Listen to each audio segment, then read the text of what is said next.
Good afternoon, fellow patriots and defenders of democracy. Welcome to the madness. We're here today to talk about convenience, marketing, and the Pikachu face certain people would have gotten after they post a video, then someone else posts a video saying, what you just posted about is a piece of crap. Either way. Now let me preface this so that you fully understand why I am in the position to even talk about it. In the event you can see the thing above me, this is a certificate for having a Purple Heart for, what is this? Alright, let's just read this off so we're fully certified of what's going on. In the United States of America, to who shall see this presents greeting. This is to certify that the President of the United States of America has awarded the Purple Heart established by General George Washington at Newburgh, New York, August 7, 1782 to Senior Airman Beverton E. McGill for wounds received in action. Now, since we're going to start there, we should also backtrack and go. I was in the United States Air Force from 2001 till 2009. Yes, Jesus, I'm getting old. Either way. Now, my career field is 2T351, also called at that point a special purpose vehicle mechanic, and it took 6 months for me to learn my tasking or job. Directly, or the basics of it. That happened in Port Hueneme, California on a CD base, and yeah.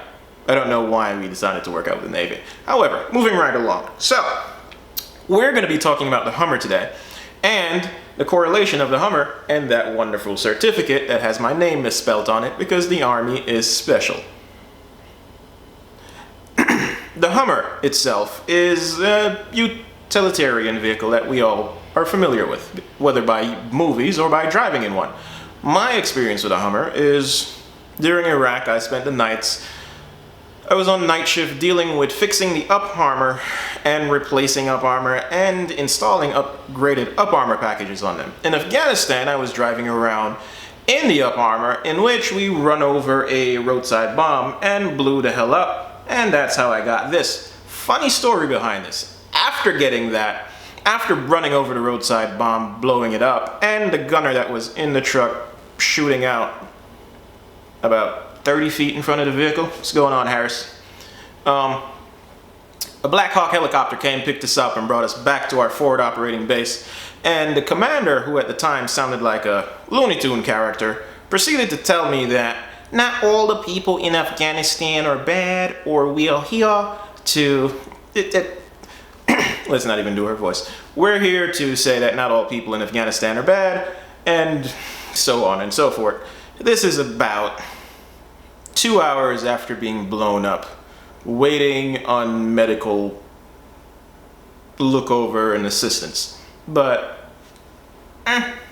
So anyway, we're going to talk about Chris Fixit dream vehicle, straight pipes questions that they aren't asking, and the convenience of Scotty Kilmer posting a video that says, Hummers are pieces of crap. Now, in the event you've been watching YouTube for the last couple of months, you'd notice that there was a Hummer truck upgrade company with three dudes. I can't remember where they're from, but they were featured on all the major heavy hitter YouTube channels. They were on DDE for a couple of days, several days, where you see them parading around in Hummers that they told you they upgrade. You can have custom variances in it, and they even got themselves on Matt when he was selling something about sweaty balls.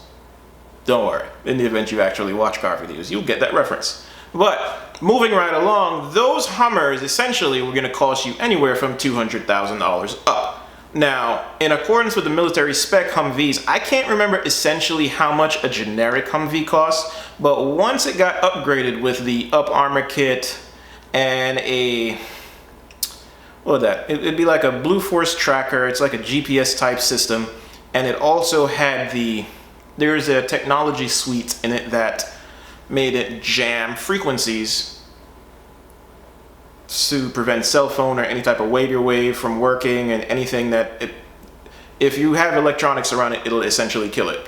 That, when you look at it, when all of those upgrades are in it, that truck's worth about $500,000. When all the people in it, because typically military insurance caps out at about $450,000 per person, and you typically have 5 people. You have the driver, the leader of the truck, there's a dude behind the driver, that guy behind the leader, and turret gunner is standing in the middle. That would be the transmission tunnel, and he's either sitting or standing, depending on what type of payload he has or what type of weapon system he has on top of the truck. So there goes that. Now, the military Humvee, as Scotty Kilmer would claim, is a piece of crap. That thing consistently is underpowered, and it will overheat depending on the conditions that it's operating in. And the military knows this, and it'll keep you gainfully employed. Nothing is more fun than trying to change an injector that will always go out in the worst situation possible and leave your vehicle stranded. And it's in the, what is that? It's in this crevice. I can't remember what the V-shaped thing. It's in the valley of the engine itself. So you have to take off all of the things that you would see once you lift up the fiberglass hood and get underneath there to work.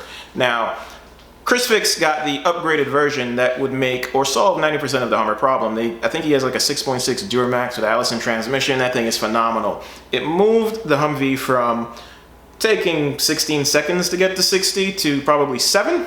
It has, like, I think he's saying it has 450 horsepower, 900 foot-pounds of torque, and essentially, given the Hummer weighs 8,000 pounds or 4 tons, that is phenomenal. What we didn't really get from ChrisFixit's purchase is what the price that he paid for it, and this is America, you really shouldn't be asking people how much money they pay for things unless they volunteer it, but given everybody's selling a $250,000 spec'd out version, and you got one semi-similar with the same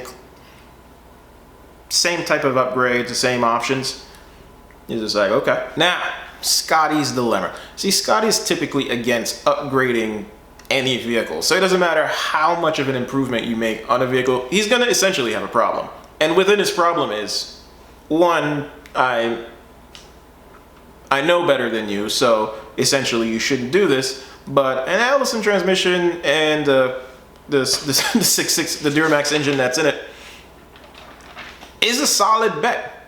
It's just like, every vehicle can last forever if you take care of it. In regards to what Straight Bike was asking, it's like, oh, between the visors and the cup holder. No, it doesn't come with cup holders because they like you to be uncomfortable as possible. And yes, there are visors that typically don't really work, and you can't really pull it down anyway because you're obstructing your view, and that wonderful notion of comfort should be probably enjoyed by you wearing Oakley mask or acting up like you're high speed. The other issue with Humvees that I'd probably say is it's too wide.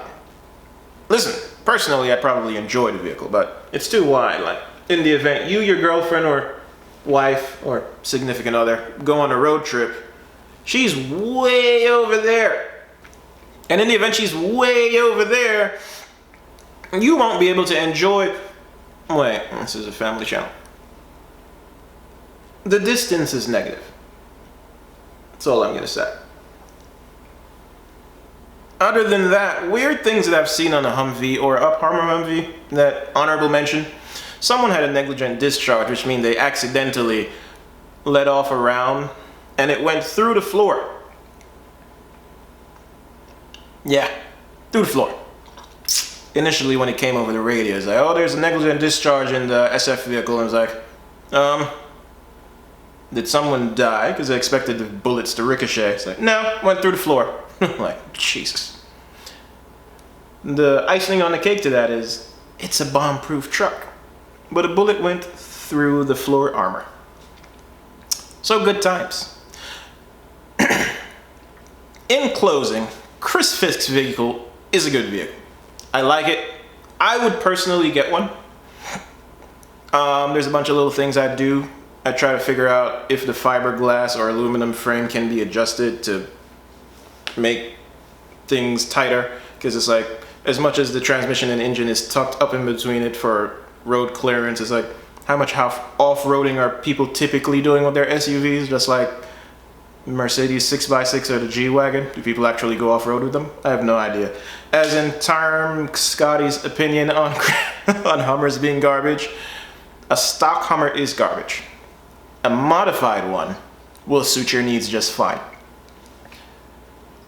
In regards to anything else, I don't know, I still don't see me spending $250,000 on a new one in accordance with those guys that went around and promoted their brand. It's just like, I think I'd build it. And somehow I think me building one is going to be less. Other than that, share with me what you think influenced this convenience of Scotty releasing a video that says Hummers are garbage days after Chris Fixit puts out his video saying that his dream vehicle is a Hummer. Do you think he slighted him? Do you think this is just going back to their old history of having a conflict? Or do you think Scotty's just being a marketing genius, like he typically is? Either way, like, comment, subscribe. Welcome to the madness. Today's a lot lighter. Hopefully you enjoyed yourself. Come back soon. Peace.